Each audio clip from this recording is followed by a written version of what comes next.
देखिए दंड प्रक्रिया संहिता जो है उसका हमने अपील वाला चैप्टर पढ़ रहे थे। अपील वाले चैप्टर में जो है 380 तक पढ़ लिया था। अब 381 से पढ़ेंगे। सेक्शन 381। 381 जो है आपका कहता है कि सेशन न्यायालय में की गई अपीलें कैसे सुनी जाएंगी। सेशन न्यायालय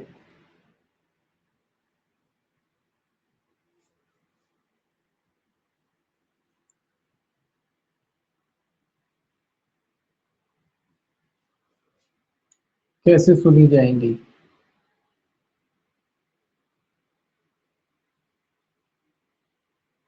कौन सुनेगा जब सेशन न्यायालय में आप अपील कर देते हैं तो उन अपीलों को कौन सुनेगा। ये देखिए क्या कहता है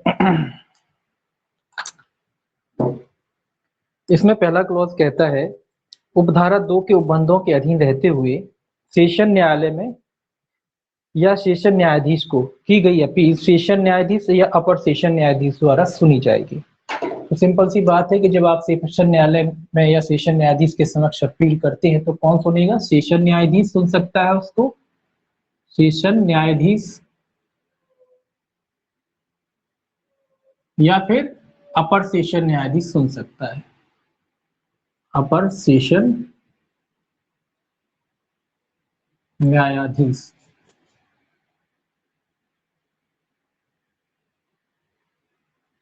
तो ये याद रखना है आपको कि जब सेशन न्यायालय, क्योंकि सेशन तो सुनता ही है, अपर सेशन न्यायाधीश दोनों सेम एक ही रैंक के होते हैं, इसीलिए तो सेशन न्यायाधीश या अपर सेशन न्यायाधीश क्या कर सकता है, अपीलों को सुनता है जब आप सेशन न्यायालय में अपील करते हैं तो। लेकिन लेकिन दूसरा नहीं, परंतु कहता है, परंतु लगा है कि अगर सेकंड क्लास मजिस्ट्रेट के आदेश के विरुद्ध अपील करना हो आपको, परंतु कहता है परंतु द्वितीय वर्ग मजिस्ट्रेट द्वारा किए गए विचारण में दोष सिद्धि के विरुद्ध अपील सहायक सेशन न्यायाधीश या मुख्य न्यायिक मजिस्ट्रेट द्वारा सुनी जा सकेगी और निपटाई जा सकेगी। तो कह रहा है कि अगर आपने जो सेकंड क्लास मजिस्ट्रेट है, द्वितीय वर्ग मजिस्ट्रेट के आदेश के खिलाफ अपील की है, द्वितीय वर्ग मजिस्ट्रेट जो है, द्वितीय वर्ग, अगर द्वितीय वर्ग मजिस्ट्रेट के आदेश के खिलाफ कोई अपील की जाती है सेशन न्यायालय में, तो उस अपील को कौन सुन सकता है, उस अपील को जो है आपका सहायक सेशन न्यायाधीश, सेशन न्यायाधीश और मुख्य न्यायिक मजिस्ट्रेट।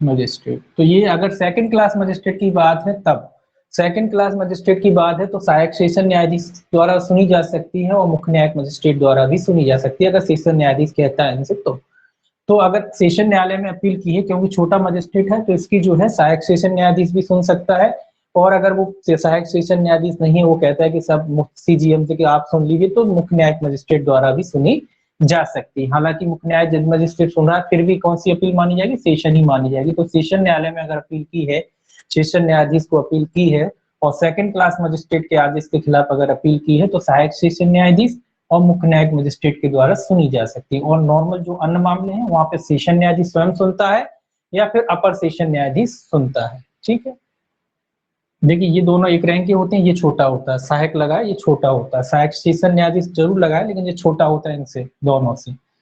ये जो है सब बड़ा होता है, ये दोनों सेम रैंक के होते हैं, ये थोड़ा जूनियर टी सीनियरिटी का फर्क होता है, ये छोटा होता है, और ये उससे भी छोटा होता है। अब देखिए दूसरा क्लॉज क्या कहता है। दूसरा कौन सा था, 381। 381 का दूसरा कहता है अपर सेशन न्यायाधीश, सहायक सेशन न्यायाधीश या मुख्य न्यायिक मजिस्ट्रेट केवल ऐसी अपीलें सुनेंगे जिन्हें खंड का सेशन न्यायाधीश साधारण विशेष आदेश द्वारा उनके हवाले करे या जिन्हें सुनने के लिए उच्च न्यायालय विशेष आदेश द्वारा उसे निर्देश दे। तो ये क्या कह रहा है, अपर सेशन न्यायाधीश, सहायक सेशन न्यायाधीश, ये सारे मजिस्ट्रेट हैं, चाहे वो अपर सेशन न्यायाधीश हो, चाहे वो सहायक सेशन न्यायाधीश हो, चाहे मुख्य सेशन सॉरी मुख्य न्यायिक मजिस्ट्रेट हो, ये सभी कौन सी अपीलें सुनेंगे, जो सेशन न्यायालय इनको रेफर करता है, सेशन न्यायालय इनको सौंपता है, ये उन्हीं अपीलों को सुनेंगे। सेशन न्यायाधीश सौंपता है, सेशन न्यायाधीश इनको सौंपता है मामले को कि आपके द्वारा निपटाए जाएंगे, है ना। सेशन न्यायालय में आपने आवेदन लगा, सेशन न्यायालय ने कहा जो इनके जूनियर है, ये तो इन्होंने कहा कि आप इनको मामले को देख लो, या फिर राज्य सरकार द्वारा इन्हें सशक्त किया गया हो डायरेक्टली कि आप मामले को सुन सकते हैं, राज्य सरकार द्वारा इन्हें पावर दिया गया हो कि आप डायरेक्ट मामले को सुन सकते हैं, तो तभी ये क्या कर सकते हैं, मामले में जो सेशन न्यायालय में अपीलें होती हैं उनको सुन सकते हैं। तो कुल मिला के कार्यों का वितरण है एक तरीके से, सेशन न्यायाधीश के पास आपने अपील की और सेशन न्यायाधीश ने जो बॉस है कुल मिला के, ये जब ये बॉस है तो ये कह सकता है कि भाई इनके पास जो फाइल आई वो कह सकता है कि भाई तुम निपटा लो, तुम निपटा लो, तुम निपटा लो, तो इनमें से किसी को भी वो अपनी फाइल दे सकता है कि भाई साहब आप निपटा लीजिए, ठीक है। या फिर राज्य सरकार डायरेक्टली इनको क्या कर सकती है, ऑथराइज कर सकती है कि आप इन मामलों को निपटा सकते हैं। तो राज्य सरकार भी प्राधिकृत कर सकती है या सेशन, तो कुल मिला के जब इनको मामला सौंपा जाता है तभी ये करेंगे, क्योंकि ट्रायल कहाँ हो रहा है, अपील सेशन न्यायालय में हो रही है, इसीलिए तो सेशन न्यायालय सौंपेगा इन्हें या फिर राज्य सरकार सौंपेगी, तभी ये मामले को क्या कर सकते हैं, सुन सकते हैं। अब देखिए 382 सेक्शन जो है 382 कहता है अपील की अर्जी, आवेदन है ये, अर्जी मतलब आवेदन, काय का आवेदन है, अपील का, अपील का आवेदन है, ये अर्जी दी गई है अपील के आवेदन। ये कहता है प्रत्येक अपील अपीलार्थी या उसके प्लीडर द्वारा उपस्थित की गई लिखित अर्जी के रूप में की जाएगी और प्रत्येक ऐसी अर्जी के साथ जब तक वह न्यायालय जिसमें वह उपस्थित की जाए अन्यथा निर्देश न दे उस निर्णय या आदेश की प्रतिलिपि होगी जिसके विरुद्ध अपील की जा रही है। ये सिंपल सी बात है कि आवेदन कैसे करते हैं, जो अर्जीदार होता है अपील करता होता है, जो अपील करता है उसके द्वारा अपीलार्थी कहते हैं अपील करने वाले को, अपीलार्थी या उसके प्लीडर यानी वकील द्वारा, प्लीडर द्वारा कैसे की जा सकती है अपील, अपीलार्थी या प्लीडर द्वारा की जा सकती है और उसमें निर्णय की कॉपी भी होती है, निर्णय की कॉपी भी लगाना पड़ती है आपको, तो निर्णय की कॉपी भी आपको उसमें लगाना पड़ती है। हाँ वो बात अलग है कि जब न्यायालय ने आपको छूट दे दी हो कि भाई निर्णय की कॉपी नहीं लगाने की आवश्यकता नहीं है, तो उन मामलों को छोड़ दिया जाए तो लगभग सभी मामलों जो होते नॉर्मली उन मामलों में आपको निर्णय की कॉपी लगानी पड़ती है, क्योंकि निर्णय की कॉपी के आधार पर तो आप अपील करोगे ना कि किन आधारों पर अपील कर रहे हो, है ना, तो जो निर्णय होता है उसी के आधार पर आप अपील करते हो, तो निर्णय की कॉपी उसमें लगाना अनिवार्य होता है। हाँ किसी मामले में हो सकता है न्यायालय ने छूट दे दी हो, अगर न्यायालय ने छूट दे रखी है तो फिर बगैर निर्णय की कॉपी के भी साथ आप क्या कर सकते हो, अपील कर सकते हो। तो ये कौन कर सकता है अपील, अपीलार्थी कर सकता है या उसका प्लीडर कर सकता है, दोनों के माध्यम से आप स्वयं कर सकते हैं या अपने वकील के माध्यम से भी अपील कर सकते हैं। उसमें आपको लगानी पड़ेगी निर्णय की कॉपी, जो जजमेंट की कॉपी होती है वो उसमें लगानी पड़ेगी जब तक कि उससे छूट ना दे दी गई हो आपको लगाने के लिए, ठीक है। छूट के कई आधार हो सकते हैं, मान लो जजमेंट तैयार नहीं हुआ और अपील आवश्यक है तो न्यायालय कह सकता है कि भाई जब तक आप अपील कर दो बाद में आपको निर्णय की कॉपी मिल जाएगी, तो कुछ मामले हो सकते हैं जहाँ छूट दे सकता है न्यायालय, ठीक है। अब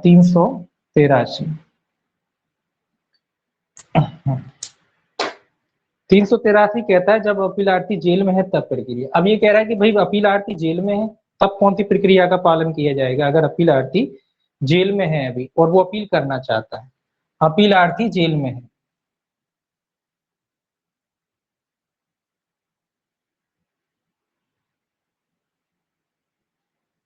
जिसको अपील करना बेचारा वो जेल में है, तो कैसे अपील करेंगे उसकी प्रोसीजर बताई गई है यहाँ।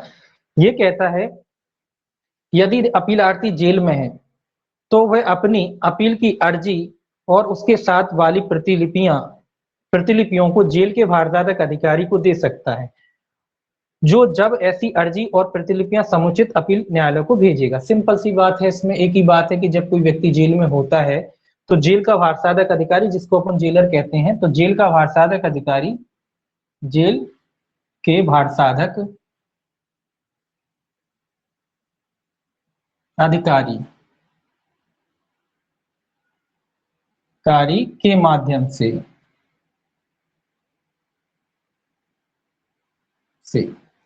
बस इतना लिख सकते हैं कि अगर कोई व्यक्ति जेल में है तो वो जेल के भारसाधक अधिकारी के माध्यम से अपील कर सकता है। क्या करेगा वो, जो भी निर्णय की कॉपी वगैरह है वो सब किसको दे देगा, जेल के भारसाधक अधिकारी को दे देगा, और जो जेल का भारसाधक अधिकारी है वो उन कॉपियों को कहाँ पहुंचा देगा, जो अपील न्यायालय है उसके समक्ष पहुंचा देगा। तो अपन बस इतना याद रखना है कि अगर कोई व्यक्ति जेल में है तो वो जेल के भारसाधक अधिकारी के माध्यम से अपील कर सकता है। अपील तो वही करेगा लेकिन उसके माध्यम से, मतलब जो भी दस्तावेज वगैरह हैं जो आप जेलर को सौंप दोगे और जेलर जो है उन दस्तावेजों को जो भी अपीलीय न्यायालय है उस न्यायालय के समक्ष प्रस्तुत कर देगा, पेश कर देगा। ठीक है, तो ये याद रखना है कि जेल में है तो जेल के भारसाधक अधिकारी के माध्यम से अपील की जा सकती है। अब देखिए आगे, इसको मिटा लें।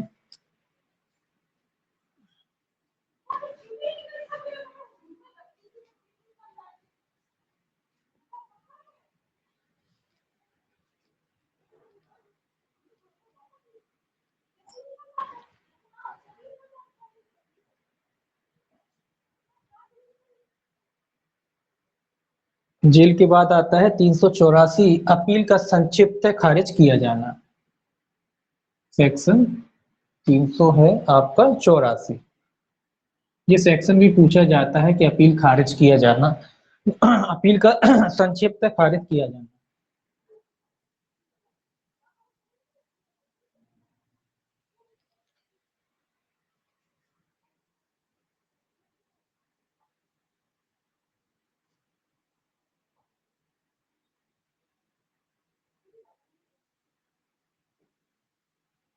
देखिए अपील का संक्षिप्त खारिज किया जाना क्या कहता है ये ये कहता है यदि, सॉरी, पहला इसमें क्लॉज है, सब क्लॉज पहला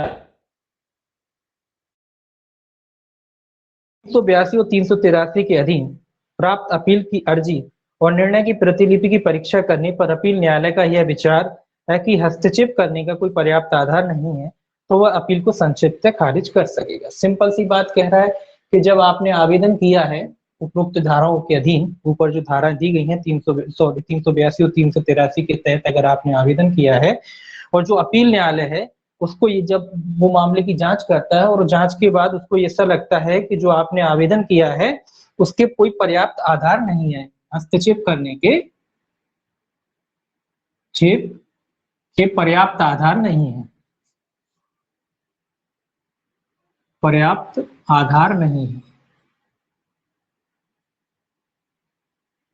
सिंपल सी बात है कि अगर उसे लगता है कि कोई कॉज ही नहीं, कोई कारण ही नहीं है आपकी अपील का, उसको लगता है कि इसमें अपील ग्रहण नहीं की जानी चाहिए, हस्तक्षेप करने की मतलब हस्तक्षेप का मतलब न्यायालय के हस्तक्षेप करने का कोई आधार नहीं, न्यायालय को मामला ग्रहण करने का कोई आधार नहीं है, तो वो क्या करेगा, वो अपील को खारिज कर देगा। अगर उसे लगता है कि जो आपकी अपील है बेवजह है, उसमें कोई कारण नहीं, कोई कॉज ही नहीं है, तो वो क्या करेगा, आपकी अपील को खारिज कर देगा। परंतु लिखा है कि परंतु जुड़ा है, लेकिन परंतु में ए और बी करके जुड़ा है। पहला ए कहता है धारा 382 के अधीन उपस्थित की गई कोई अपील तब तक खारिज न की जाएगी जब तक कि अपीलार्थी या उसके प्लीडर को उसके समर्थन में सुने जाने का उचित अवसर न मिल चुका। ये कह रहा है कि अगर धारा 382 के तहत अगर आपने कोई अपील की है तो अपील एकदम से खारिज नहीं की जाएगी, कुल मिला के जो पक्षकार है उसको सुनवाई का मौका दिया जाएगा, या तो पक्षकार या उसका प्लीडर, दोनों पक्षकार को सुना जाएगा या उसकी तरफ से उसके वकील को सुना जाएगा, दो ही चीजें होती ना, तो पक्षकार या उसके प्लीडर, पक्षकार या उसका प्लीडर को सुना जाएगा।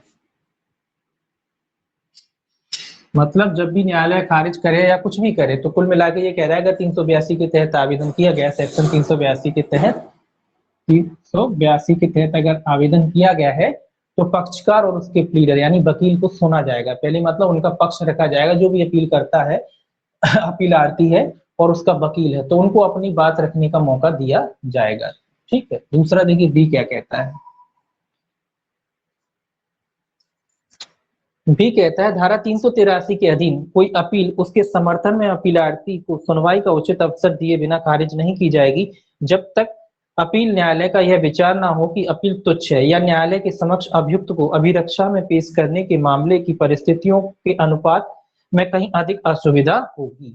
तो ये क्या कह रहा है भाई, ये कह रहा है कि भाई इसमें भी पक्षकार को सुना जाएगा। अगर 300 क्या है आपका 383, अगर 300 सेक्शन 383 के तहत आपने जो है आवेदन किया है तो यहाँ भी कह रहा है कि पक्षकार को सुनवाई का मौका देगा जब तक कि, मतलब पक्षकार को सुनवाई का मौका दिया जाएगा सिवाय, मतलब या कह लीजिए जब तक की सुनवाई, जब तक कि वो ऐसा ना मानता हो कि मामला तुच्छ प्रकृति का है, मामला बिल्कुल तुच्छ प्रकृति का। अगर वो ये मानता है, न्यायालय को ये लगता है कि मामला तुच्छ प्रकृति का है या उसको लगता है कि अपील ग्रहण कर लेगा तो दूसरी पार्टी पे कोई इसका नेगेटिव प्रभाव पड़ेगा, उससे असुविधा होगी, ऐसा अगर वो मानता है तो नहीं सुनेगा, बाकी वो सुनवाई का मौका दिया जाएगा। तो दो ही वजह है ना सुनने की, एक तो अगर उसे लगता है कि मामला तुच्छ प्रकृति का है, इसमें कोई मामला बनता ही नहीं है, या उसे लगता है कि मामले की परिस्थितियों के अनुपात में कहीं अधिक असुविधा होगी, उसे लगता है कि असुविधा होगी, अगर अपील ग्रहण कर ली जाए कोई असुविधा होगी, जबरन इन्होंने अपील कर दी, अगर ऐसा लगता है तो नहीं सुनेगा, अन्यथा वो क्या है, पक्षकार को भी सुनवाई का इसमें भी मौका दिया जाएगा। बस अब देखिए तीसरा है इसमें सी, इसमें कहता है धारा 383 के अधीन उपस्थित की गई कोई अपील तब तक संक्षिप्त खारिज न की जाएगी जब तक कि ऐसी अपील करने के लिए अनुज्ञात अवधि का अवसान न हो चुका हो। तो ये कह रहा है कि अपील तब तक खारिज ना की जाएगी जब तक जो अपील का समय अवधि होती है वो ना बीत जाए, समय बीत ना जाए, जो अपील की समयावधि होती है वो ना बीत जाए, तब तक जो है अपील को खारिज नहीं किया जाएगा। देखा है ना, 383 में उपस्थित की गई कोई अपील तब तक संक्षिप्त खारिज ना की जाएगी जब तक ऐसी अपील करने के लिए अनुज्ञात अवधि का अवसान ना हो चुका हो। तो समय जब तक नहीं निकल जाता तब तक अपील को खारिज नहीं किया जाएगा। अब देखिए दूसरा क्लॉज है इसमें, ये एक के थे, दूसरा क्लॉज कहता है किसी अपील को इस धारा के अधीन खारिज करने के पूर्व न्यायालय मामले के अभिलेख मंगा सकता है। ये तो बात ही है कि अगर न्यायालय किसी अपील को खारिज करना चाहता है तो मामले के अभिलेख मंगा सकता है, कि अभिलेख अगर देखना चाहता है, अभिलेख मतलब दस्तावेज जो भी हैं, अभिलेख मंगा सकता है।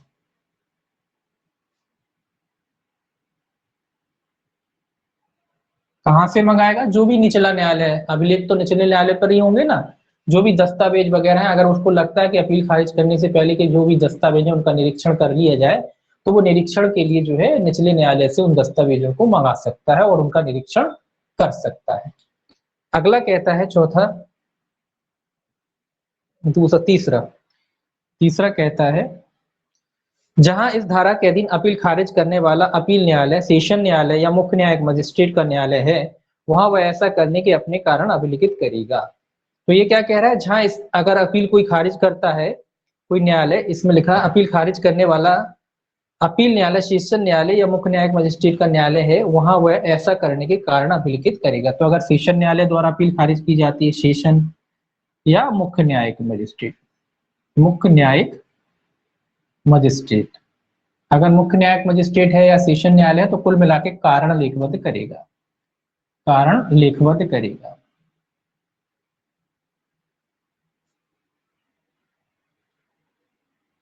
कारण लिखेगा कि किस वजह से उसने अपील खारिज की है, सामने वाले को पता तो पड़े कि उसकी किस वजह से अपील को खारिज किया गया है। तो कुल मिला के जो है जब मजिस्ट्रेट जो है अपील को खारिज करता है तो उसको उसके कारण भी लिखने पड़ते हैं, तो वो कारण भी लिखेगा कि किस वजह से उसने आपकी अपील जो है खारिज की है। चौथा कहता है ये, चौथा कहता है जहां धारा 383 के अधीन उपस्थित की गई कोई अपील इस धारा के अधीन संक्षिप्त खारिज कर दी जाती है और अपील न्यायालय का यह निष्कर्ष है कि उसी अपीलार्थी की ओर से धारा 382 के अधीन सम्यक रूप से उपस्थित की गई अपील की अन्य अर्जी पर उसके द्वारा विचार नहीं किया गया है, वहां वह धारा 393 में किसी बात के होते हुए भी यदि उस न्यायालय का यह समाधान हो जाता है कि ऐसा करना न्याय के हित में आवश्यक है, तो वह ऐसी अपील विधि के अनुसार सुन सकता है और उसका निपटारा कर सकता है। ये क्या कह रहा है, 383 के दिन पहले जो अपील थी उसकी उपस्थित की गई कोई अपील इस धारा के दिन संक्षिप्त खारिज कर दी थी। कुल मिला के उसको ये लगता है कि जो अपील पहले खारिज कर दी गई थी, खारिज कर दी गई थी, संक्षिप्त खारिज की थी, अब इसने दोबारा अपील का आवेदन लगाया और जो अपील खारिज हो गई थी पहले न्यायालय ने संक्षेप में खारिज कर दी थी जो अपील, अब दोबारा जब इसने आवेदन लगाया है और न्यायालय ने उसके आवेदन पर विचार करने के बाद दोबारा से अगर न्यायालय को लगता है कि न्याय हित में ऐसा करना आवश्यक है, तो जो अपील पहले खारिज कर दी गई थी उसको वो ग्रहण कर सकता है, मामले को सुन सकता है, ग्रहण कर सकता है। तो ऐसा नहीं कि अपील का आवेदन आपने एक बार लगाया तो अगर समय अवधि बची है, टाइम लिमिट बची है, तो आप दोबारा भी अपील के लिए आवेदन कर सकते हैं।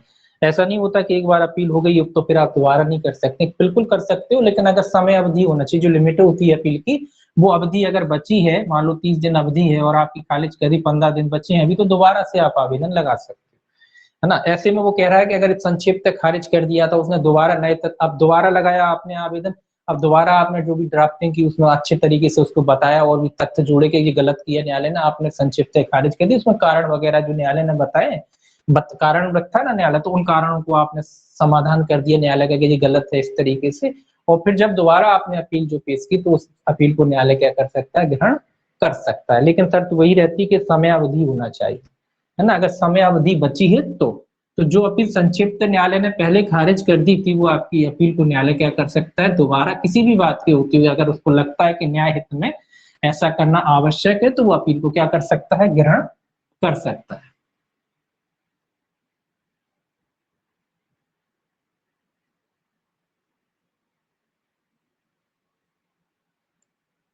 अब देखिए आपका आता है 385, सेक्शन 385। सेक्शन 385 कहता है संक्षिप्त खारिज ना की गई अपीलों की सुनवाई के लिए प्रक्रिया। अब ये कह रहा है अगर अपील ग्रहण कर ली जाती, कुल मिला के अगर अपील खारिज नहीं की जाती, इसका मतलब क्या है, ग्रहण कर ली गई है, तो ये कह रहा है उसमें क्या प्रक्रिया अपनाई जाएगी। अगर न्यायालय ने अपील को ग्रहण कर लिया है तो उनमें क्या प्रक्रिया अपनाएगा।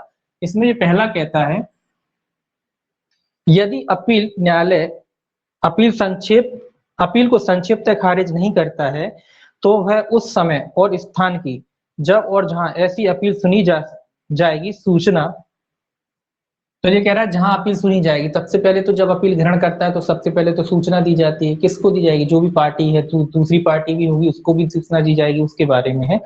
तो अपीलार्थी या उसके प्लीडर को, पहला अगर अपील ग्रहण कर ली गई है तो अपीलार्थी और उसका प्लीडर यानी वकील, इनको सूचित करेगा कि भाई आपकी अपील जो है, आपने जो आवेदन लगाया था वो स्वीकार कर लिया गया है। दूसरा, ऐसे अधिकारी को जिसे राज्य सरकार इसमें नियुक्त करे, तो कोई अन्य अधिकारी हो सकता है, राज्य सरकार द्वारा नियुक्त अधिकारी,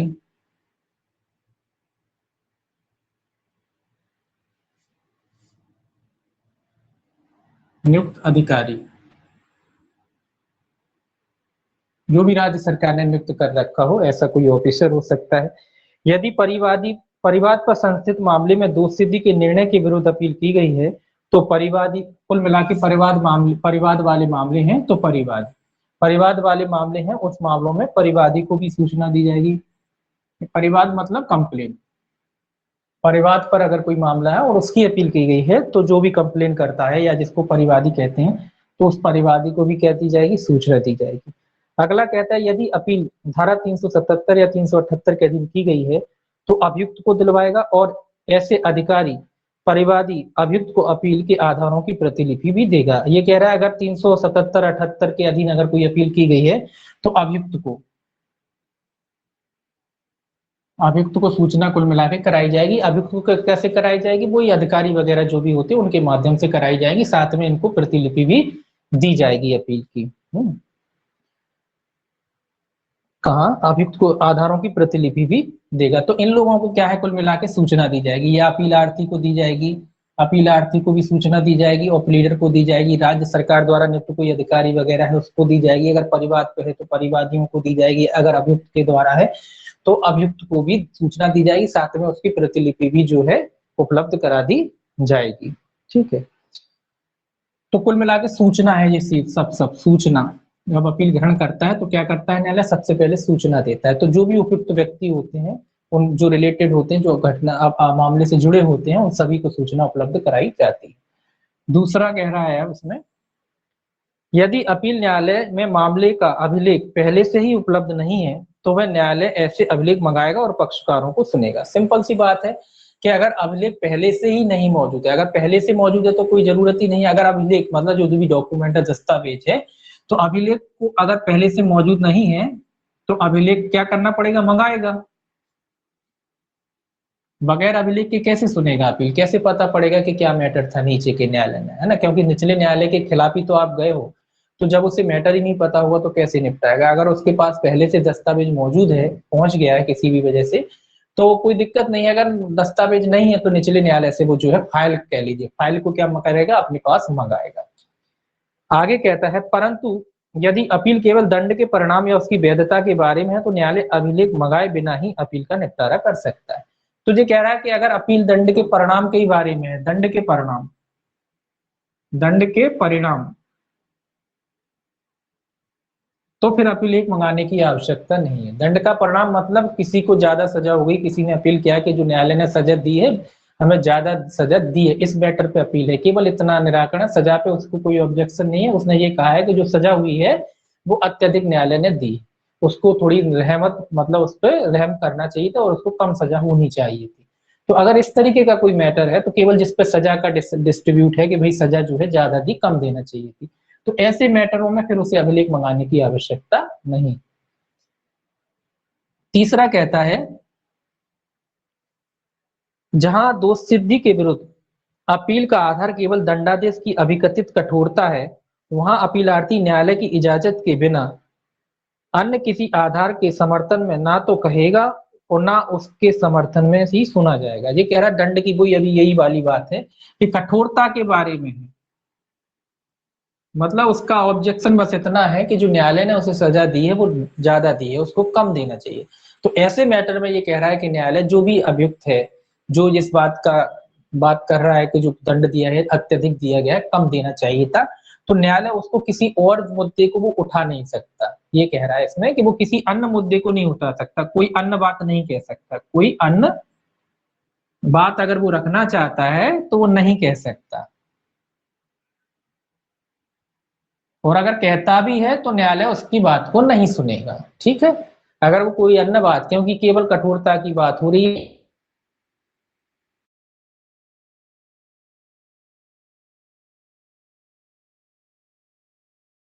उसकी बात को ग्रहण नहीं करेगा। तो ये आपको याद रखना है, वो कोई अन्य बात नहीं उठा सकता और न्यायालय उसकी जो बात को है ग्रहण भी नहीं करेगा। अगर वो कोई अन्य तर्क उठाता भी है तो न्यायालय उसकी जो है बात को ग्रहण नहीं करेगा। अब देखिए सेक्शन जो है 386 अपील न्यायालय की शक्तियां, 386 है शक्तियां। किसकी शक्तियां हैं? अपील न्यायालय की शक्तियों के बारे में बताया गया है। क्या शक्तियां हैं अपील न्यायालय को? सिंपल सी बात होती है, अपील न्यायालय क्या क्या कर सकता है। ये कहता है ऐसे अभिलेख के परिशीलन और यदि अपीलार्थी या उसका प्लीडर हाजिर हो तो उसे तथा यदि लोक अभियोजक हाजिर हो तो उसे, और धारा 377 या 378 के अधीन अपील की दशा में यदि अभियुक्त हाजिर है तो उसे सुनने के पश्चात अपील न्यायालय उस दशा में जिसमें उसका यह विचार है कि हस्तक्षेप करने का पर्याप्त आधार नहीं है, अपील को खारिज कर सकता है। सिंपल सी बात है कि सभी लोग जो भी रिलेटेड है अपील से संबंधित हैं, चाहे वो आपका प्लीडर हो, वकील, अपीलार्थी हो, चाहे उसका वकील हो, चाहे लोक अभियोजक हो, या कुछ मामलों में जो हो सकता है क्या कहते हैं अभियुक्त होता है, तो इन सबको सुनने के बाद न्यायालय को अगर ये लगता है कि हस्तक्षेप करने का कोई आधार नहीं है तो वो क्या कर सकता है? अपील को खारिज कर सकता है। ये तो शक्ति होगी ना उसकी, खारिज कर सकता है। आपने अपील किया, जो भी लोग थे उनको सुनने के बाद न्यायालय को लगा कि कोई मैटर बनता नहीं है तो क्या करेगा? अपील को खारिज कर सकता है। ये उसकी शक्ति है, तो अपील को खारिज कर सकता है। आगे लिखा है इसमें, इसमें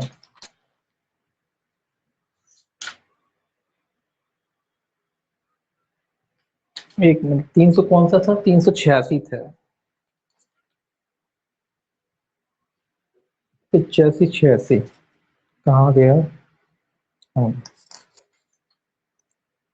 आगे लिखा है इसमें ए करके लिखा है ए, दोष मुक्ति के आदेश से अपील में ऐसे आदेश को उलट सकता है और निर्देश दे सकता है कि अतिरिक्त जांच की जाए अथवा अभियुक्त यथास्थिति पुनः विचारित किया जाए या विचारणा सुपुर्द किया जाए अथवा उसे दोषी ठहरा सकता है और उसे विधि के अनुसार दंडादेश दे सकता है। क्या कह रहा है? दोष मुक्ति के आदेश के विरुद्ध अपील, दोष मुक्ति के आदेश के विरुद्ध अगर अपील होती है तो उस आदेश में वो क्या कर सकता है? उस आदेश को उलट सकता है। दोष मुक्ति थी, उसको क्या कर सकता है? उलट सकता है। ये तो आप जानते ही हैं, आपने दोष मुक्ति के आदेश के खिलाफ अपील की, अपील में गए और अपील न्यायालय ने जो है उस आदेश को क्या कर दिया? उलट दिया, पलट दिया और निर्देश दे सकता है कि अतिरिक्त जांच की जाए, अतिरिक्त जांच का भी आदेश दे सकता है, अतिरिक्त जांच का भी आदेश दे सकता है, अतिरिक्त जांच का आदेश दे सकता है अथवा अभियुक्त यथास्थिति पुनः विचारित किया जाए या विचारण सुपुर्द किए जाए तो उसका पुनः विचारण भी कर सकता है। कुल मिला के पुनः विचारण का भी कह सकता है, पुनः विचारण,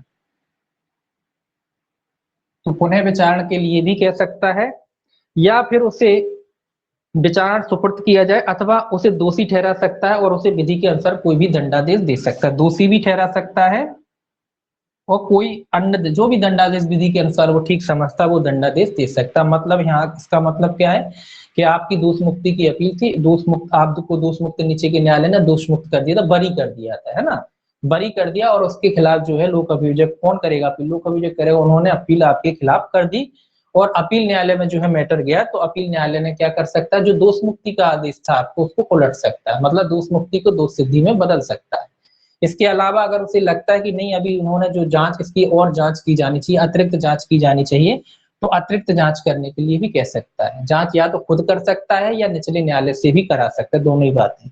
उसके बाद अगर उसे लगता है कि नहीं इसका दोबारा ट्रायल होना चाहिए, निचले न्यायालय ने ढंग से नहीं सुना, तो उसका दोबारा ट्रायल भी कर सकता है, या खुद कर सकता है या निचले न्यायालय को भी रेफर कर सकता है कि आप इसका दोबारा से विचारण करें। तो दोबारा विचारण के लिए भी कह सकता है, या फिर दोषी ठहरा सकता है उसे, और जो भी दंडादेश वो देना चाहे वो दंडादेश दे सकता है। तो ये अपील न्यायालय की शक्ति है। आगे कहता है दोष सिद्धि से अपील में, ये दोष सिद्धि की अपील कह रहा है, ये दोष मुक्ति की अपील थी, ये दोष सिद्धि की, दोष सिद्धि की अपील, ये आपने दोष सिद्धि की अपील, ये दोष मुक्ति की अपील। और अब दोष सिद्धि की अपील में क्या कर सकता है, इसमें भी 1 2 3 करके लिखे हैं। पहला लिखा है निष्कर्ष और दंडादेश को उलट सकता है और अभियुक्त को दोषमुक्त या उन्मोचित कर सकता है, या ऐसे अपील न्यायालय के अधीन सक्षम अधिकारता वाले न्यायालय द्वारा उसके पुनः विचारित किए जाने का या विचारण सुपुर्द किए जाने का आदेश दे सकता है। सेम वही बातें हैं। अगर दोष मुक्ति की अगर अपील है तो दंडादेश को इसमें भी उलट सकता है या उन्मोचित कर सकता है। उन्मोचित मतलब डिस्चार्ज कर सकता है, छोड़ सकता है उसको कि जाइए आपके खिलाफ कोई मामला बनता नजर नहीं आ रहा है, तो इस तरीके से छोड़ भी सकता है। या अपील न्यायालय से कह सकता है कि दोबारा से इसका विचारण किया जाए, दोबारा से इसका ट्रायल किया जाए, तो जैसा नीचे था सेम यहाँ भी वो आदेश पारित कर सकता है। दूसरा कह रहा है इसमें दंडादेश को कायम रखते हुए निष्कर्षों में परिवर्तन कर देता है, कर सकता है। मतलब आप जानते हैं कि जब भी कोई न्यायालय दंडादेश देता है तो उसमें निष्कर्ष लिखता है। निष्कर्ष मतलब जो कारण लिखता है कि वो इतनी सजा जो भी दे रहा है वो किस वजह से दे रहा है, कौन सा अपराध बनना। अगर उसे लगता है कि भाई दंडादेश तो ठीक दिया है न्यायालय ने, दंडादेश तो ठीक दिया है, जो दंड दिया है वो ठीक दिया है, उसको लगता है अपील न्यायालय को दंड दिया है, लेकिन जो निष्कर्ष निकाले वो गलत निकाले, तो क्या कर सकता है, निष्कर्षों में परिवर्तन कर सकता है और दंडादेश को जैसे के तैसा बना रहने दे सकता है। तो निष्कर्षों में भी परिवर्तन कर सकता है। ठीक, आगे कहता है तीसरा इसका, निष्कर्ष में परिवर्तन करके या किए बिना दंड के स्वरूप या परिणाम अथवा स्वरूप और परिणामों में परिवर्तन कर सकता है, किंतु इस प्रकार नहीं कि दंड में वृद्धि हो जाए। तो ये कह रहा है कि निष्कर्षों में परिवर्तन चाहे करे या ना करे उसकी मर्जी है, जैसे वो चाहे तो निष्कर्षों में परिवर्तन कर भी सकता है और नहीं भी कर सकता है। और उसके स्वरूप मतलब अपराध के स्वरूप में परिवर्तन कर सकता है, उसके स्वरूप में परिवर्तन कर सकता है या उसके परिणाम में परिवर्तन कर सकता है। स्वरूप और परिणाम का मतलब क्या है, उदाहरण के लिए जो मान लीजिए कि नीचे के न्यायालय ने दिया था कि साधारण कारावास होगा, ऊपर अपील में गया उसने कहा कि भाई नहीं साधारण नहीं होगा, बोले कठोर भी होगा। परिणाम मतलब उसने कहा कि भैया इसमें जुर्माना नहीं था, उसने जुर्माना और जोड़ दिया, बोले जुर्माना और होगा साथ में। तो इस तरीके से उसका स्वरूप परिवर्तन कर सकता है अपराध का। तो अपराध का स्वरूप बदल जाएगा, सादा है कठोर है, या उसमें जुर्माना नहीं था जुर्माना जोड़ दिया, तो ये क्या है अपराध का स्वरूप, तो उसके स्वरूप में परिवर्तन कर सकता है। लेकिन इस प्रकार से नहीं करेगा कि जो मूल जो सजा थी उसमें वृद्धि हो जाए, तो सजा में वृद्धि नहीं होगी। तो इसमें कह रहा है इस प्रकार से जो है परिवर्तन नहीं करेगा कि उसमें दंड में वृद्धि हो जाए। तो दंड में वृद्धि हो जाए इस तरीके का नहीं कहेगा, दंड में वृद्धि। अब ये प्रोविजन इसलिए जोड़ा गया है कि अगर दंड में वृद्धि करने लगे अपील न्यायालय तो लोग अपील न्यायालय में क्यों जाएंगे, तो दंड में वृद्धि ना हो इस तरीके से परिवर्तन कर सकता है कि जो दंड है उसमें वृद्धि ना हो, है ना। तो दंड में वृद्धि ना हो इस तरीके से वो परिवर्तन कर सकता है। हालांकि वो जुर्माना वगैरह जो होता है उसको वृद्धि नहीं मानते, है ना। अमूल दंडादेश 7 साल का था, इन्होंने चला बोले हम तो आजीवन देंगे, तो ऐसा नहीं होगा, 7 साल से ऊपर की नहीं दे सकता। तो उसी में परिवर्तन कर सकता है, सादा कठोर जैसा करना चाहे, पनिशमेंट बढ़ा दिया, है ना, उस तरीके से। तो ये सारी चीजें न्यायालय जो है अपील न्यायालय कर सकता है। अब देखिए तीसरा है इसका, इसी का तीसरा है सी, एक मिनट बताना ही पड़ेगा।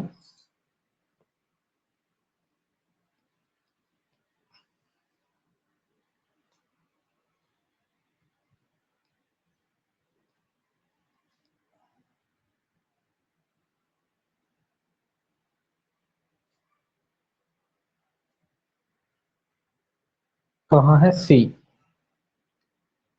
सी जो कहता है, ये कहता है दंडादेश की वृद्धि के लिए अपील। अब ये दंडादेश की वृद्धि के लिए अपील की गई है कि भैया दंडादेश की वृद्धि के लिए अपील राज्य वाले करते हैं, राज्य सरकार करती है, लोक अभियोग करता है कि जो कभी मुजरिम को कम सजा दी तो उसको बढ़ोतरी की जाए। तो उसके लिए अपन ने पहले पढ़ा, राज्य सरकार के आवेदन से या जिला मजिस्ट्रेट भी करवा सकता है, लोक अभियोग से कह सकता है कि जब किसी को छोड़ दिया जाता है कि इसके दंड में वृद्धि के लिए, तो उसके बारे में है। ये कहता है निष्कर्ष और दंडादेश को उलट सकता है, इसमें भी सेम लगभग वैसे ही है। और अभियुक्त को दोषमुक्त या अनुमोचित कर सकता है या ऐसे अपराध का विचारण करने के लिए सक्षम न्यायालय द्वारा उसका पुनर्विचार करने का आदेश दे सकता है। तो सेम यहाँ भी वही कंडीशन है, क्या कर सकता है, निष्कर्ष को जो है उलट सकता है, अभियुक्त है उसको दोष मुक्त कर सकता है, उन्मोचित कर सकता है। दोष मुक्त और उन्मोचन जब अपन आगे पढ़ेंगे, दोष मुक्ति और उन्मोचन में क्या अंतर होता है ना, नहीं आगे क्या निकल गया ये तो। दोष मुक्ति क्या होती है और उन्मोचन क्या होता है? दोष मुक्ति तो का अर्थ तो ये होता है कि आप बरी हो गए, बिल्कुल फेर हो गए, मतलब अगर एक बार दोष मुक्ति हो जाती है तो उसी अपराध के लिए आपका दोबारा विचारण नहीं होता। जबकि उन्मोचन का अर्थ होता है कि प्रथम दृष्टया मामला नहीं बनता, इसीलिए आपको छोड़ा जा रहा है। इसका मतलब ये नहीं होता कि आप दोष मुक्त हो गए, इसका मतलब ये होता है कि जब भी कभी भविष्य में इस मामले में अगर बना है, कोई पर्याप्त सबूत आपके खिलाफ हो आएंगे तो आपके खिलाफ पुनः कार्रवाई चालू हो जाएगी। अगर पुलिस इकट्ठे कर लेती, कलेक्ट कर लेती है साक्ष्य और दोबारा से चालान पेश करती है और उस चालान में ऐसा लगता है कि नहीं हाँ मामला बनता है, तो जब आपको उन्मोचित किया गया था उसी मामले में आपका दोबारा विचारण हो सकता है। लेकिन दोष मुक्ति में नहीं होता है, दोष मुक्त हो गए एक बार तो दोबारा उसी अपराध में आपको दोषी सिद्ध नहीं किया जा सकता। ठीक है, इन दोनों में ये थोड़ा सा डिफरेंस होता है।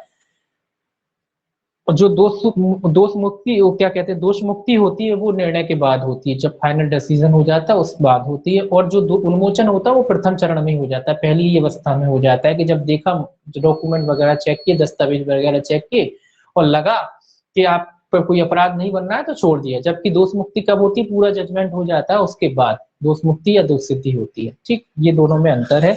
अब देखिए क्या कहता है निष्कर्ष, ये सारी चीजें हैं वो सेम बातें कर सकता है। उसके बाद दूसरा कहता है दंडादेश को कायम रखते हुए निष्कर्षों में परिवर्तन कर सकता है, जो सेम बातें हैं।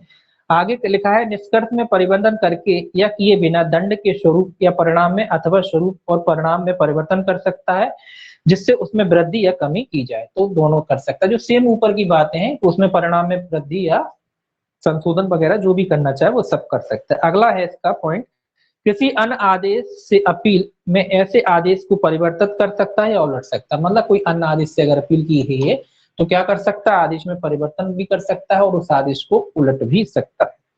अगला कहता है कोई संशोधन या कोई परिणाम या अनुषंगिक आदेश जो न्याय संगत या उचित हो कर सकता है। मतलब जो भी न्याय संगत उसको लगता है उस आदेश पारित, उस आदेश को क्या कर सकता है, न्यायाधीश पारित कर सकता है। परंतु है इसमें, परंतु दंड में तब तक वृद्धि नहीं की जाएगी जब तक अभियुक्त को ऐसी वृद्धि के विरुद्ध कारण दर्शित करने का अवसर ना मिल चुका हो। ये कह रहा है कि भाई दंड में वृद्धि तब तक नहीं की जाएगी जब तक कारण दर्शित करने का मौका सामने वाले जो भी अभियुक्त है उसको ना दे दिया गया। ये कौन से मामले में, ये अन्य मामलों की बात कह रहा है, उन मामलों में वृद्धि कर सकता है। लेकिन जो ऊपर अपन ने पढ़ा था दोष सिद्धि से अपील, दोष सिद्धि से अपील में दंड में वृद्धि नहीं करता, लेकिन अन्य मामलों में वहां पे दंड में वृद्धि कर सकता है। ठीक है, तो इन मामलों में दोष में दंड में वृद्धि कर सकता है, लेकिन वृद्धि करेगा तो सामने वाली पार्टी को सुनेगा।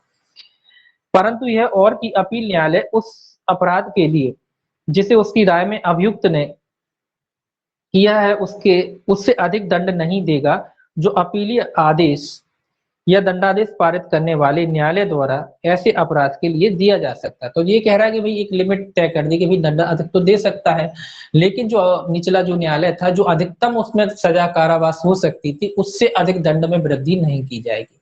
मान लो कोई मैटर था नीचे और उसमें अधिकतम ही सजा 3 वर्ष है या 4 वर्ष है, 5 वर्ष है, जो भी है, तो उस सजा से अधिक जो है वृद्धि नहीं की जाएगी। जो उस अपराध के लिए दीर्घतम अवधि है उससे ज्यादा सजा में वृद्धि नहीं की जाएगी, और वो भी जो निचला न्यायालय देने लायक था, अगर वो दे सकता था तो उससे ज्यादा वृद्धि नहीं की जाएगी। निचला न्यायालय देखा जाएगा और सजा की मात्रा देखी जाएगी। वो न्यायालय जो जितनी सजा दे सकता था, मैक्सिमम सजा उसका जितनी क्षमता थी, उससे अधिक सजा में वृद्धि नहीं की जाएगी। अब देखिए कहता है 387, एक मिनट, 387 कहता है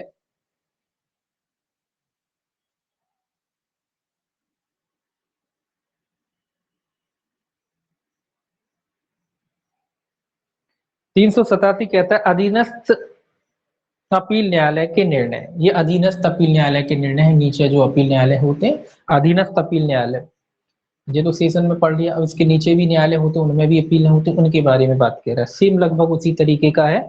देखिए कहता है आरंभिक अधिकारता वाले दंड न्यायालय के निर्णय के बारे में अध्याय 27 में अंतर्गत नियम जहां तक में दिए हुए निर्णय पे भी लागू होंगे, परंतु निर्णय दिया जाना सुनने के लिए अभियुक्त ना तो लाया जाएगा और ना उससे हाजिर होने की अपेक्षा की जाएगी जब तक कि अपील न्यायालय अन्यथा निर्देश ना दे। तो वही बात है, मैंने कहा ना सेम नियम है। तो जो नियम अभी अपन ने पढ़े हैं, ये कह रहा है कि यही नियम जो है जो निचले न्यायालय में है भी लागू होंगे। निचले न्यायालय जो है नीचे के न्यायालय है, मतलब सेशन न्यायालय से भिन्न जो भी न्यायालय होते हैं, निचले न्यायालय के मतलब सीजीएम वगैरह होगा, ये लोग हैं। तो इनके द्वारा भी इसी प्रोसीजर का पालन किया जाएगा जो अभी अपन ने पढ़ा है, जो अध्याय 27 में दिए गए हैं उन्हीं शक्तियों का वो भी प्रयोग करेगा, और कोई अलग से शक्ति नहीं, सेम वही शक्तियों का वो प्रयोग करेगा जो सेशन न्यायालय या सहायक सेशन न्यायाधीश, जो अपर सेशन न्यायाधीश जो है शक्तियों का प्रयोग करते हैं, उन्हीं शक्तियों का प्रयोग ये जो निचले न्यायालय है उनके द्वारा भी की जाएगी। परंतु ये लिख रहा है कि अपील जो जब की जाती है तो अभियुक्त का न्यायालय के समक्ष उपस्थित होना आवश्यक नहीं है। अपील के मैटर पे जो है अभियुक्त का न्यायालय के समक्ष उपस्थित होना आवश्यक नहीं। हाँ, अगर न्यायालय आवश्यक समझता है तो न्यायालय बुला सकता है, जब भी न्यायालय आवश्यक समझता है तो बुला सकता है। वो बाकी मैटर में उनको अपील न्यायालय के समक्ष उपस्थित होने की आवश्यकता नहीं।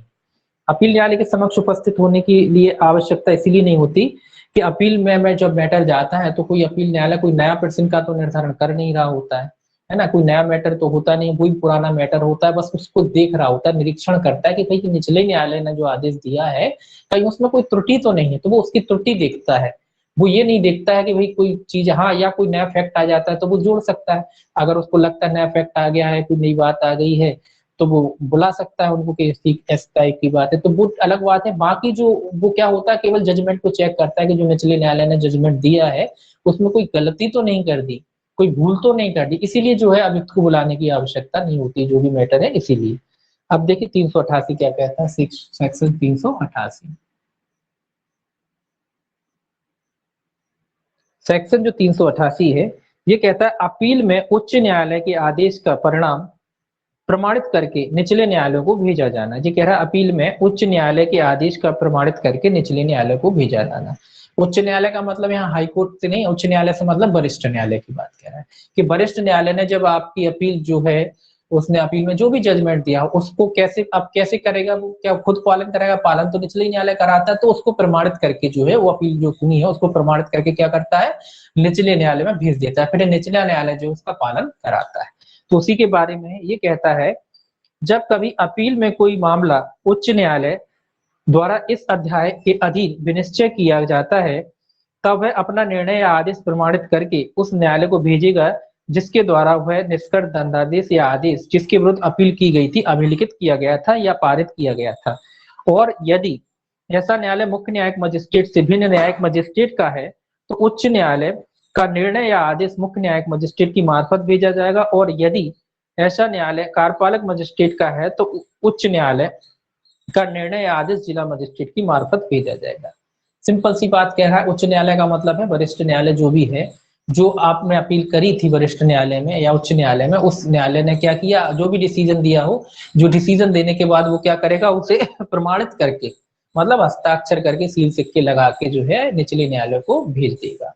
और अगर वो कह रहा है कि अगर निचला न्यायालय कोई अन्य न्यायालय सीजीएम से भिन्न कोई न्यायालय तो वो सीजीएम को डायरेक्टली मामला भेज देगा, सीजीएम के पास भेज देगा। सीजीएम के पास इसलिए भेजेगा, सीजीएम मजिस्ट्रेटों का मजिस्ट्रेट कहलाता है ना, मामलों मजिस्ट्रेटों को मामले अंतरित कौन करता है, सीजीएम करता है।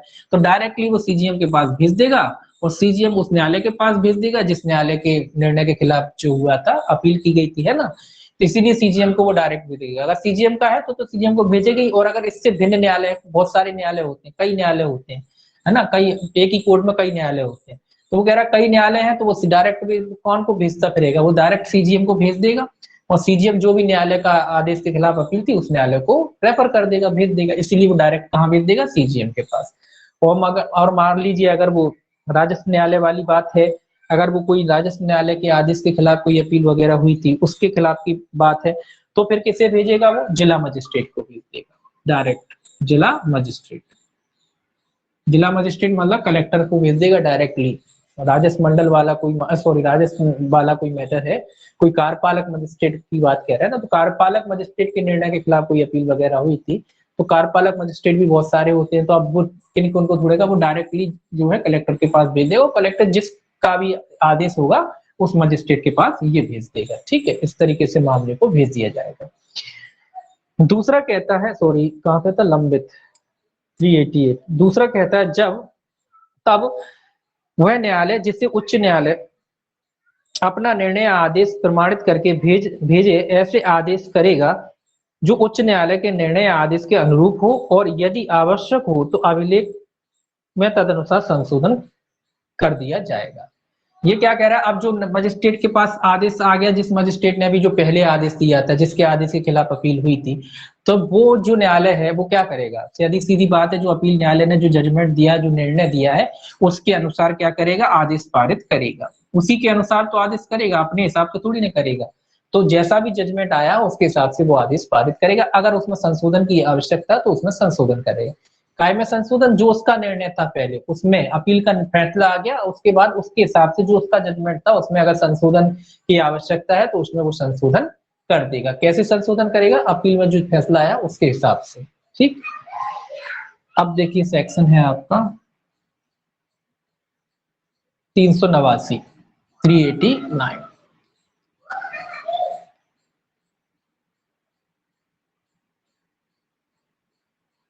थ्री 389 क्या कहता है, देखिए 389 कहता है अपील लंबित रहने तक दंडादेश का निलंबन अपीलार्थी का जमानत पर छोड़ा जाना। ये कह रहा है कि जब तक अपील पेंडिंग रहती है, जो वैसे तो हेडिंग से ही काम चल रहा है इसका, कि जब तक अपील लंबित रहती है मतलब अपील की कार्रवाई चल रही है, तो जो अभियुक्त वगैरह होता है, अपीलार्थी वगैरह होता है, अगर वो जेल में है तो क्या किया जाएगा, तो उसको छोड़ने की बात कह रहा है कि उसको जब तक के लिए जमानत दी जा सकती है, तो उसी के बारे में है।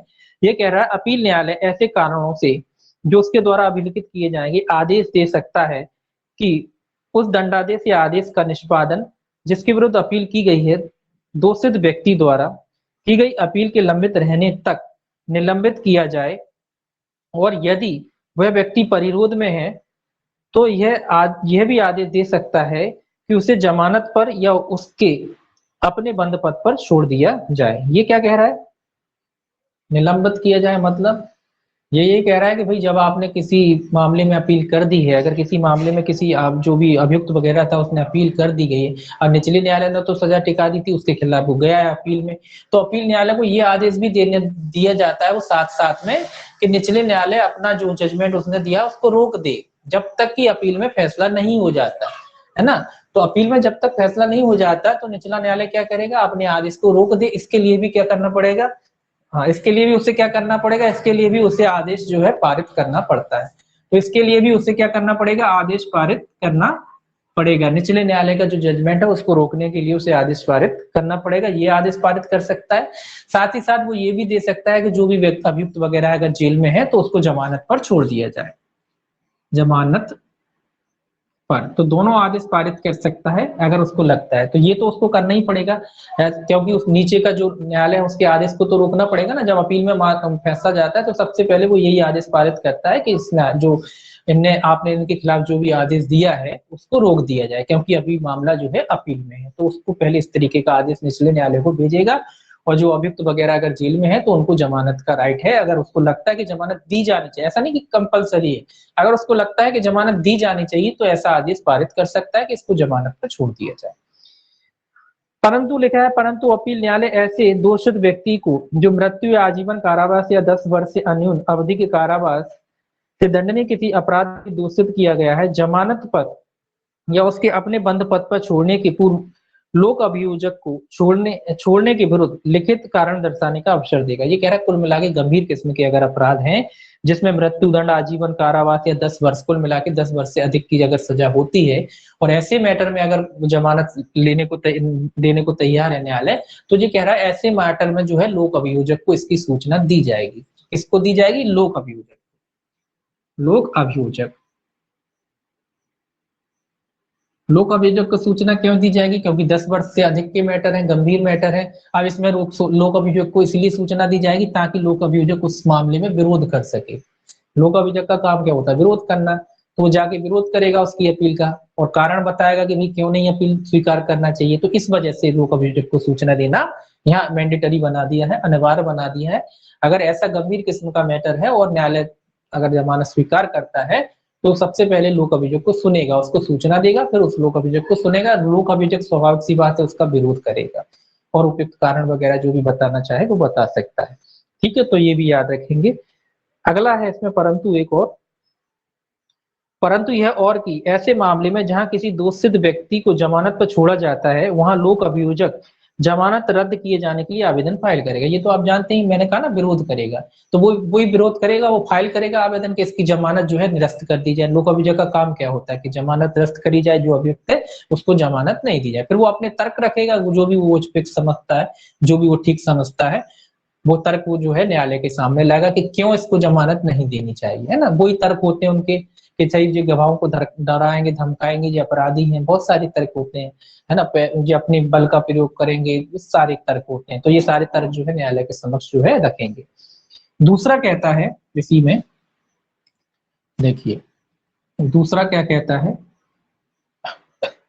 दूसरा कहता है अपील न्यायालय को इस धारा द्वारा प्रदत्त शक्ति का प्रयोग उच्च न्यायालय भी किसी ऐसे अपील के मामले में कर सकता है जो किसी दोषित व्यक्ति द्वारा उसके अधीनस्थ न्यायालय में की गई है। तो ये कह रहा है जो शक्तियों का प्रयोग निचला न्यायालय करता है उन्हीं शक्तियों का प्रयोग जो है उच्च न्यायालय के द्वारा भी किया जा सकता है। अपील के मैटर के मामले में उच्च न्यायालय भी उन्हीं शक्तियों का प्रयोग करता है जो निचले न्यायालय में होती है। ठीक है।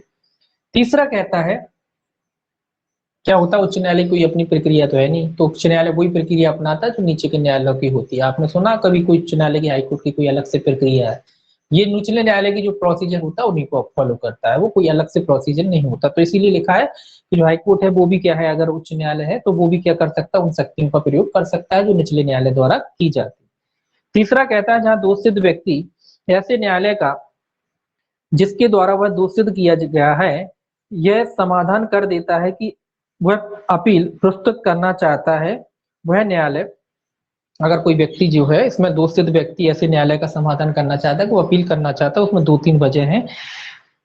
उस दशा में जब वह ऐसा व्यक्ति जमानत पर होते हुए 3 वर्ष से अनधिक की अवधि के कारावास से दंडादेश किया गया है। ये इंपॉर्टेंट है, ये पूछा जाता है, इसको याद रखेंगे। 3 वर्ष से अधिक, 3 वर्ष से क्या है, उस दशा में जबकि ऐसा व्यक्ति जमानत पर होते 3 वर्ष से अनधिक, 3 वर्ष से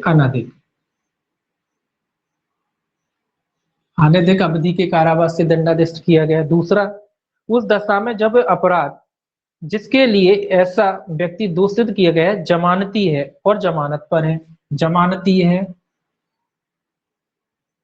ये है और जमानत पर भी है, जमानती अपराध है और जो पहले से ही जमानत पे है, तो क्या करेगा, तो वह आदेश देगा कि दोष सिद्ध व्यक्ति को इतनी अवधि के लिए जितनी से अपील प्रस्तुत करने और उपधारा 1 के अधीन अपील न्यायालय के आदेश प्राप्त करने के लिए पर्याप्त समय मिल जाएगा, जमानत पर छोड़ दिया जाए जब तक कि जमानत से इनकार करने के विशेष कारण ना हो, और जब तक ऐसे जमानत पर छूटा रहता है तब तक कारावास का दंडादेश निलंबित समझा जाएगा। ये क्या कह रहा है भाई, ये कह रहा है कि अगर कोई व्यक्ति जो है उसने 3 वर्ष से अनधिक अवधि के कारावास से कोई दंडनीय अपराध किया है और जो जमानती अपराध किया है या फिर वो पहले से ही जमानत पर है, तो न्यायालय क्या कर सकता है, जब उसको अपील का समय देने के लिए, अगर वो कहता है कि वो अपील करना चाहता है तो उसको समय अवधि देने के लिए भाई प्रोसीजर भी तो करना पड़ेगा। तो इसलिए जो न्यायालय अगर ठीक समझता है, जब तक विशेष कारण ना हो, तो विशेष कारण है तो इनकार कर सकता है, कुछ स्पेशल कॉज है तो इनकार कर सकता है, तो न्यायालय ऐसे व्यक्ति को क्या कर सकता है, जमानत पर छोड़ सकता है। तो ये इंपॉर्टेंट है, ये पूछा जाता है क्वेश्चन ये कि कब जमानत स्वीकार कर सकता है, तो यही आता है कि 3 वर्ष से अनधिक का अपराध किया है, ऐसे मामले में न्यायालय उसकी जमानत स्वीकार कर सकता है। उसमें लिखा रहता है 2 वर्ष से 3 वर्ष, 4 वर्ष, है ना, इस तरीके से लिखा रहता है। तो 3 वर्ष से अनधिक, 3 वर्ष तक के मामलों में जो है वो जमानत स्वीकार कर सकता है, यानी 3 वर्ष तक। ठीक है, 3 वर्ष से कम, 3 वर्ष तक, तो ये याद रखना 3 वर्ष तक के जो मामले हैं, अगर 3 वर्ष तक की उसे सजा है तो ऐसे मामले में जो है जमानती, तो जानते ही हैं वो तो जमानती है, वहां तो जमानत होगी। 3 वर्ष तक के मामले हैं और ऐसा व्यक्ति पहले से ही अगर जमानत पर है तो उसकी जमानत को न्यायालय स्वीकार कर सकता है। ये क्वेश्चन आता है, अगर विशेष कारण है तो मना भी कर सकता है ना, ये याद रखेंगे। अब देखिए धारा 390 है, 390 क्या कहती है, सेक्शन 390,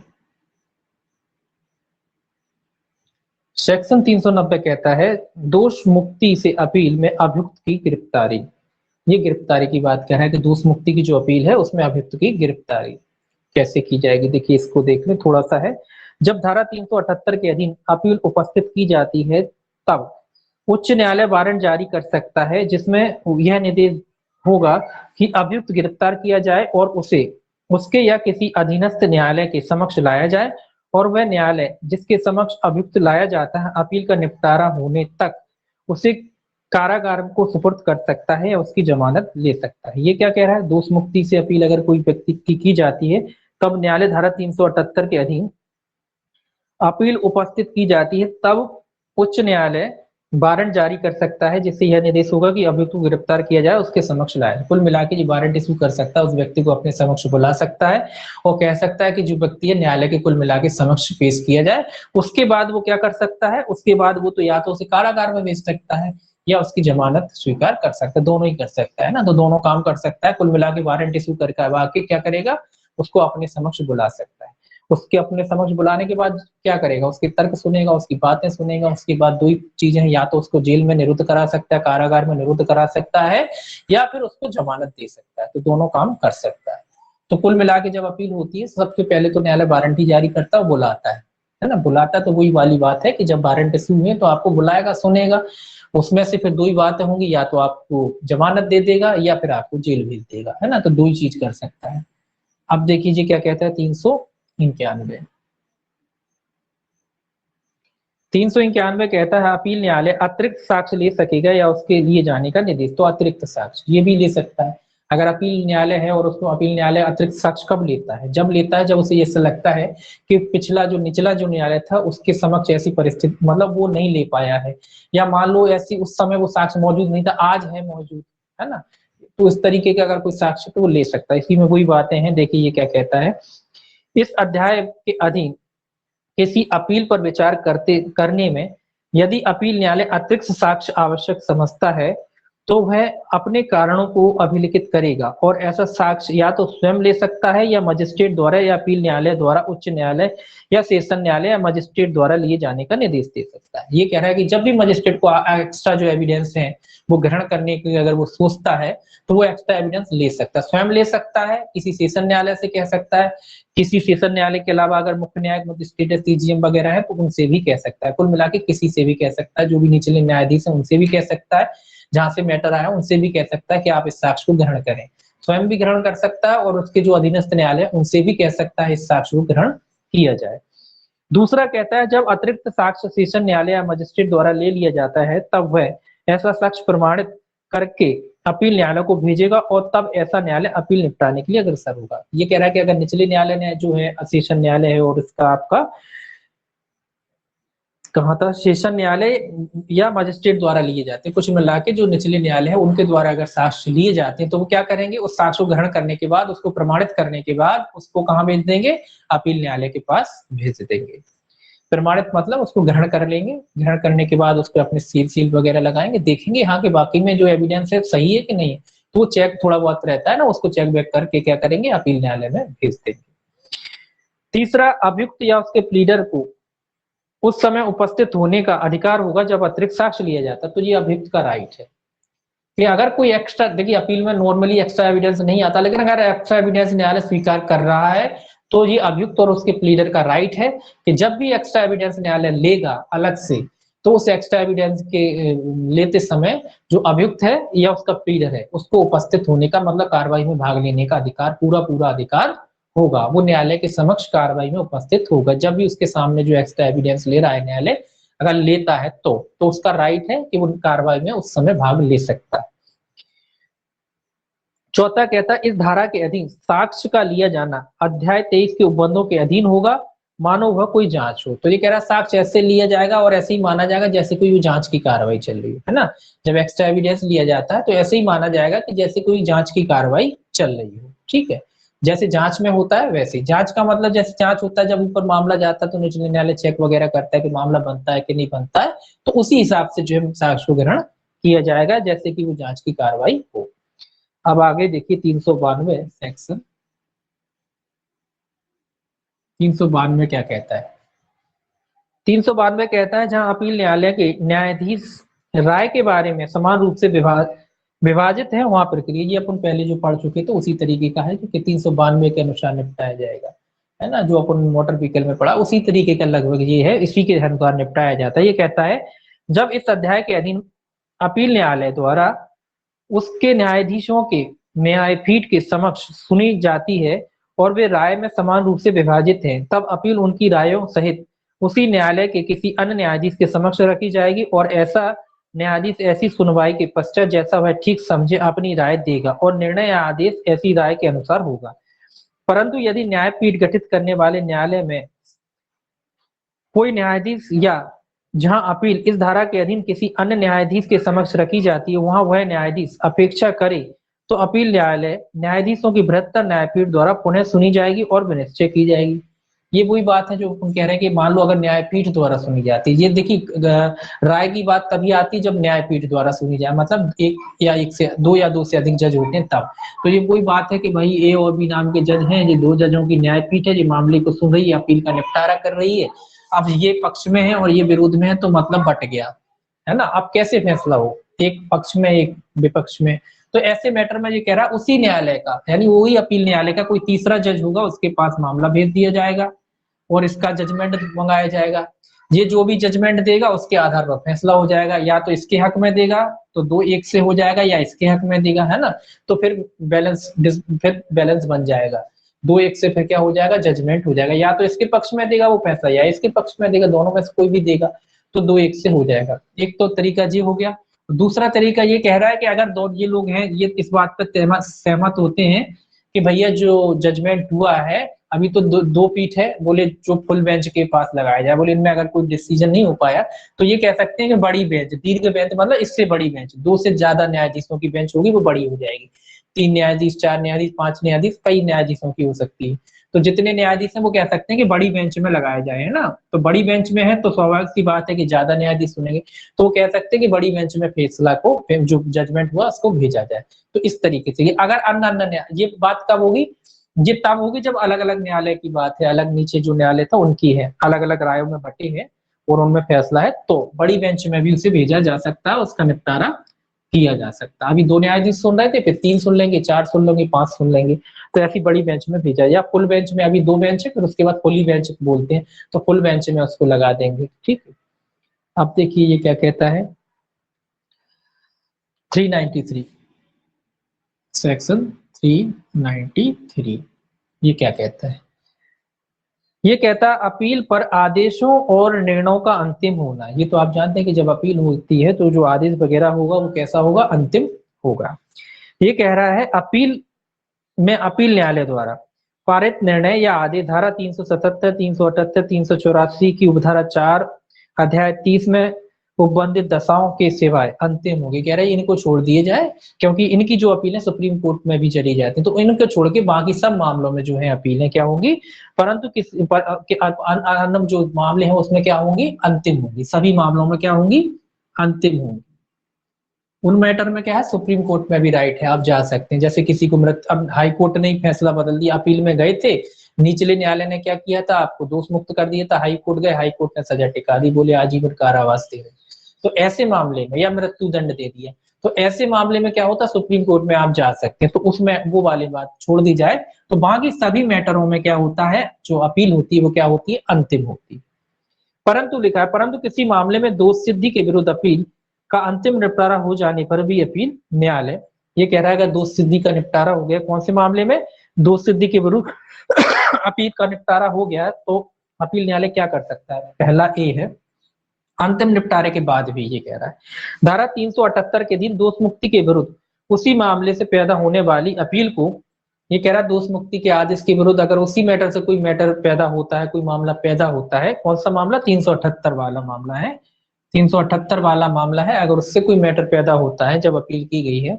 दूसरा धारा 377 के अधीन दंडादेश में वृद्धि के लिए उसी मामले से पैदा होने वाली अपील को सुन सकता है। ये कह रहा है 77, मतलब इनमें कोई मैटर होता है निपटाने के बाद भी अगर कोई अन्य मैटर पैदा हो जाता है तो इनमें दोबारा से वो क्या कर सकता है, अपील को सुन सकता है और गुणागुण के आधार पर क्या कर सकता है, उसका निष्कर्ष कर सकता है। तो इन मैटर में अगर अपील हो गई थी और उसके बाद भी कोई अगर मैटर उभर के आता है, इन्हीं मैटर से निकलता है, कोई नया मैटर निकलता है, तो वो क्या कर सकता है, वो गुणागुण के आधार पर अपील को सुन सकता है दोबारा से। अब देखिए 394 क्या कहता है सेक्शन, यहाँ लिख लीजिए 394। 394 कहता है अपीलों का उपशमन। अपीलों का क्या हो रहा है, उपशमन, अबेटमेंट, उपशमन मतलब अबेटमेंट। ये कहता है पहला धारा 377 या 378 के अधीन प्रत्येक अन्य अपील का अभियुक्त की मृत्यु का अंतिम रूप से उपशमन हो जाएगा। ये क्या कह रहा है, अपील का उपशमन धारा 377 और 378 के अधीन प्रत्येक अन्य अपील का अभियुक्त की मृत्यु पर अंतिम रूप से उपशमन हो जाएगा। उपशमन मतलब अपील खत्म हो जाएगी।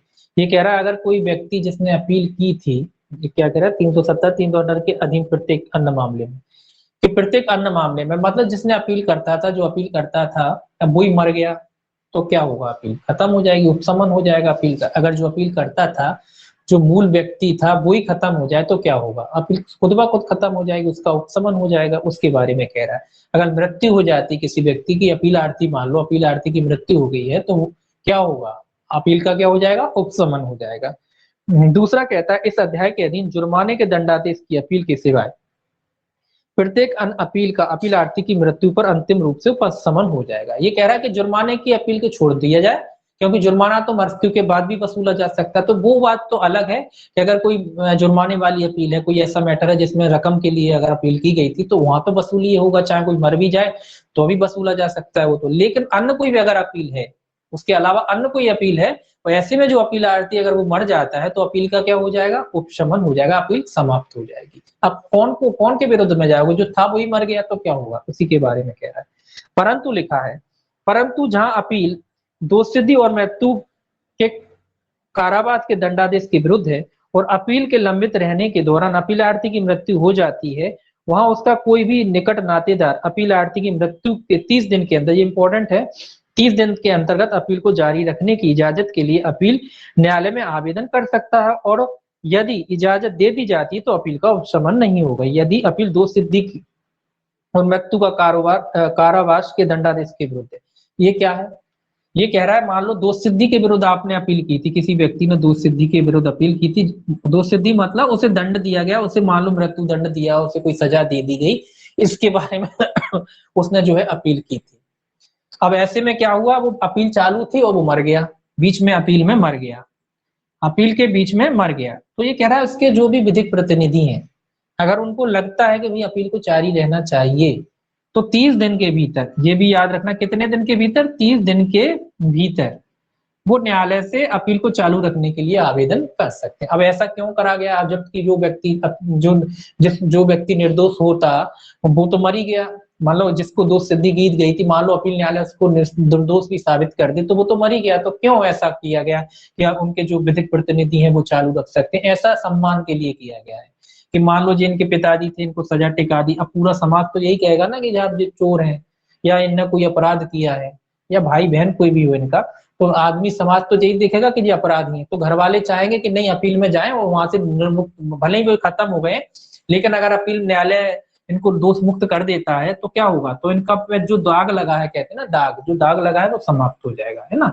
इसीलिए इनके घर वालों को इसमें अपील करने का अधिकार दिया गया। बाकी सब मैटर में तो उपशमन ही हो जाता है, तो इसीलिए दिया गया है यहाँ पे कि अगर दोष सिद्धि के विरुद्ध अपील की जाती है, तो अगर उसके घर वाले हैं चाहते हैं, अगर अपील इसने कर दी थी और अपील चालू थी, अपील चालू रहने के बीच में इसकी मृत्यु हो जाती है, तो अगर इसके घर वाले जो है, विधिक प्रतिनिधि जो है, वो 30 दिन के भीतर क्या कर सकते हैं, न्यायालय में उस अपील को चालू रखने के लिए आवेदन कर सकते हैं, ताकि जो धब्बा वगैरह लगा है घर पे, समाज पे, तो उनका खत्म हो जाए। इसलिए जो थोड़ा सा प्रोविजन किया गया है, तो उसके घर वाले चाहे तो ये याद रखना है, पूछा जाता है तो 30 दिन के भीतर अगर अपील को जारी रखना चाहते हैं तो रख सकते हैं।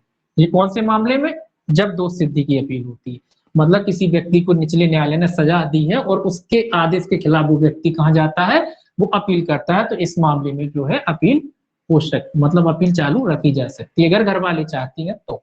30 दिन बाद अगर नहीं करते 30 दिन तक, तो कोई उपशमन हो ही जाएगा। बाकी जो है आपका चैप्टर 30 जो है अपन कल देखेंगे, जो निर्देश और पुनरीक्षण से संबंधित है, ये भी इम्पोर्टेंट चैप्टर है। अपील वाला भी इम्पोर्टेंट है, इसका जो कल का जो वीडियो है इसमें डला हुआ, आप किसी पे साइट पे आप देख लेना। इंपॉर्टेंट सेक्शन है आपके 372 से 380 तक, ये तो अपन ने प्रोसीजर पढ़ा भी।